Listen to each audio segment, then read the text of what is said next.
Taylor series about x equals 0 for a certain function f converges to f of x for all x in the interval of convergence. It converges for all x in the interval of convergence. Oh, that's really descriptive. The nth derivative of f at x equals 0 is given by that for n greater than or equal to 2. So I don't know about n equals 1. I don't know about the first derivative. The graph of f has a horizontal tangent line at x equals 0. So first derivative is 0 at x equals 0. And f of 0 is 6. So this little piece of information makes me know that first derivative of 0 equals 0. Determine whether f has a relative maximum, a relative minimum, or neither at x equals 0. Justify your answer. Well, my normal way of figuring out if I have relative max, relative min, is I do one of these number lines, and I say, oh, here are my critical numbers, here are my spots where the derivative is 0 undefined. Well, it's 0 at 0, and I look for whether I'm going from increasing to decreasing, or decreasing to increasing, but I have no idea, because I don't know anything about the first derivative. I know that it's 0, and when x is 0, but other than that, I don't know anything. So let's get rid of that. That's useless information. So if I can't use my first derivative test, that leaves the second derivative test. If my first derivative is 0, that means my graph is at a flat spot when x is 0. That means my graph maybe looks like this, or maybe it looks like this, so relative min or relative max, or maybe it's doing one of those things where it flattens out just for a second and then keeps going, so it's not actually a relative max or min. The way I could tell is I could look at my second derivative. I could apply the second derivative test. If I find the second derivative of 0, that's going to be plugging in 2 for n.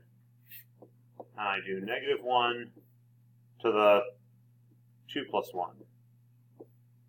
2 plus 1 factorial. 5 to the 2. 2 minus 1 squared. That's going to be -1 to the third times 3 factorial over 5 squared times 1 squared.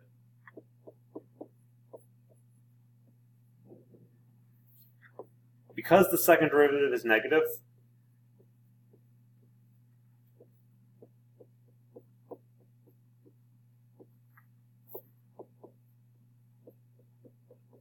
and because I know that 0 is a critical number,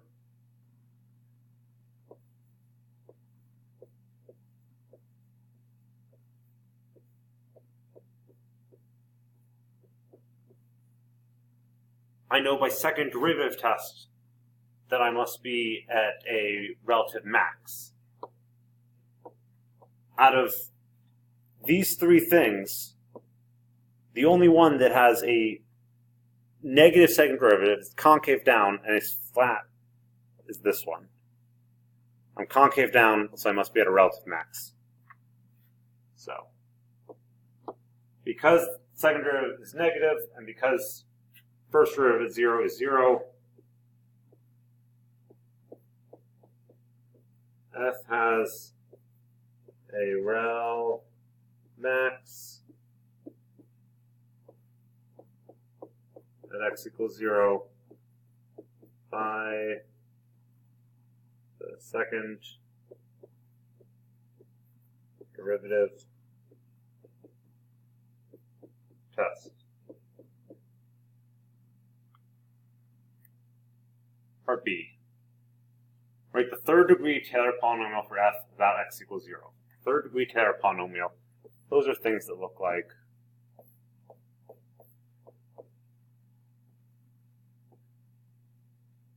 f 0th derivative evaluated at the center of 0. So evaluated at 0 times x minus the center, minus 0, to the 0th power over 0 factorial. That first term is always going to be times 1 divided by 1. You don't really need to write that. I just like to write it to see the pattern. Plus. Then I do the first derivative at the center. X minus the center to the first power over first factorial. Plus. We'll do second derivative. Second power second factorial. Third derivative. X minus the center to the third power. Third factorial. That's in general. That's always going to be my first line of work for write the third degree Taylor polynomial, unless I already have a Taylor series and I just cut it off to the third degree. This is pretty much always going to be my first line of work for this type of question. Now I just have to fill in what all these things are. I know, I remember some of these, but I'm going to have to scroll up. F of 0 was 6. Let's see, I'll do this. No. I'm not able to write tiny enough and still have good handwriting.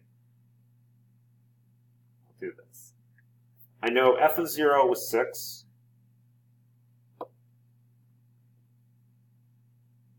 And I'll find F prime of 0. F prime of 0 I know is 0. F second derivative of 0, oh, I already got that one. That was easy. Negative 6 over 25. I just need to find the third derivative of 0. F third derivative of 0 is going to be negative 1 to the 3 plus 1 times 3 plus 1 factorial over 5, 3 minus 1 squared. That means that the third derivative evaluated at 0 is going to be 1 times 4 factorial divided by 125 times 2 squared, which means the third derivative evaluated at 0 is going to be 6 over 125.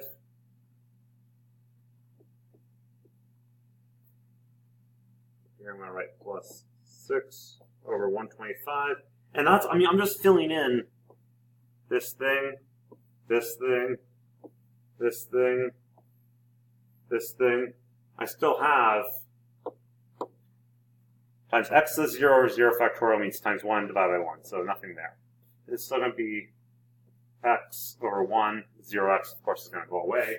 It's still going to be x squared over 2, x cubed over 6. So what this is going to end up coming out to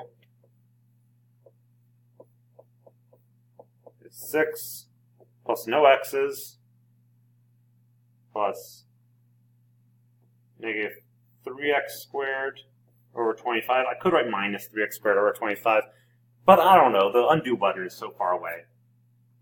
Plus 1x cubed over 125. Last question. Find the radius of convergence of the Taylor series 4f about x equals 0. Show the work that leads to your answer. So the radius of convergence is going to come from doing ratio tests to my general term. My general term is at the end of this, plus dot dot dot plus. In general, I have nth derivative evaluated at 0, x to the n over n factorial. That general term, if I actually use what the nth derivative is, it's going to look like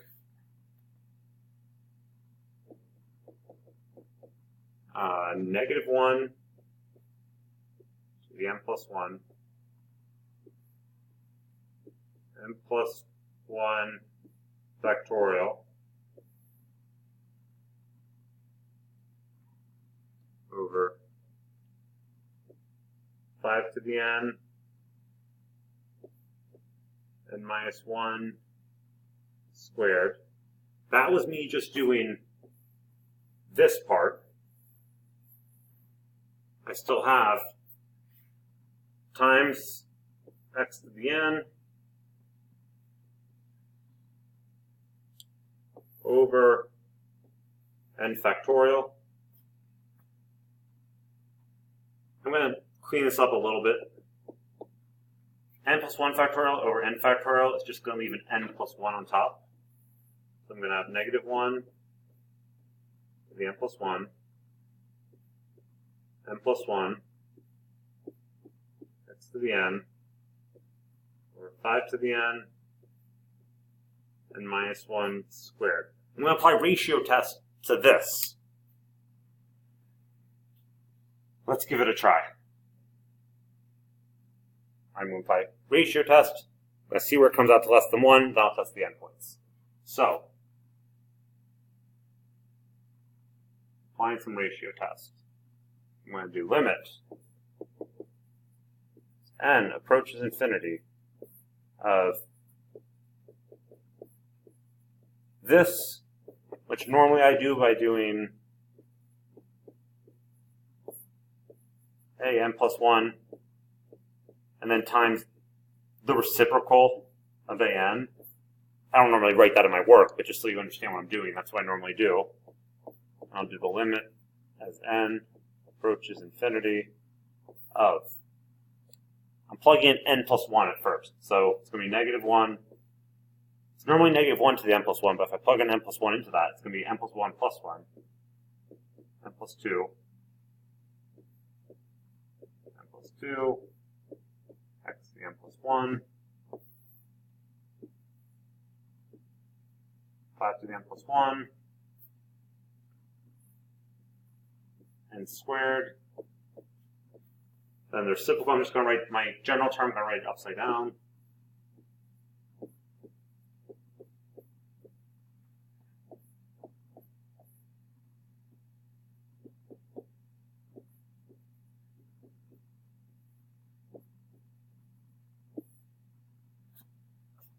So this is a beast, but it's really not that bad. You just kind of have to power through it. I'm going to end up with my 5 to the n and my 5 to the n plus 1 are going to mean I'm going to have a 5 on bottom. My negative 1 to the n plus 2 and my negative 1 to the n plus 1 is going to leave a negative 1 on top. Not that it matters because this is all in absolute value signs. My x to the n plus 1 and my x to the n is just going to leave an x on top. And then everything else, I don't think I could do anything with. I have n plus 1, and minus 1, n plus 2. Yeah, can't do anything.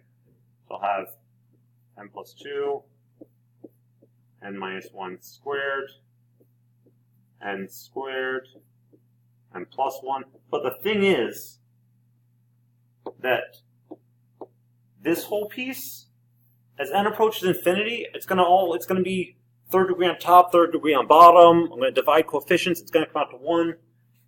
This is just going to come out to this. And I just have to make sure that's less than 1. For that to come out to less than 1 means that absolute value of x over 5, not absolute value. It means that x over 5 is somewhere between 1 and negative 1, which means that x is somewhere between negative 5 and 5, which means did it ask for interval convergence or radius convergence? It asked for radius! Lovely! Oh, that's so nice. If it asked for interval, I would have to go and check, because I'm not sure if my interval convergence looks like this, or if it looks like this, or maybe it could look like this, or there's still that one other possibility, but who cares? They asked about radius. They asked about radius, which means I don't actually care about what the endpoints are doing. I just care about how wide my interval is. My interval is this interval that goes from negative 5 to 5, which means that I'm from my center, which is at 0, to 5. That's a radius of 5. My radius of convergence is 5.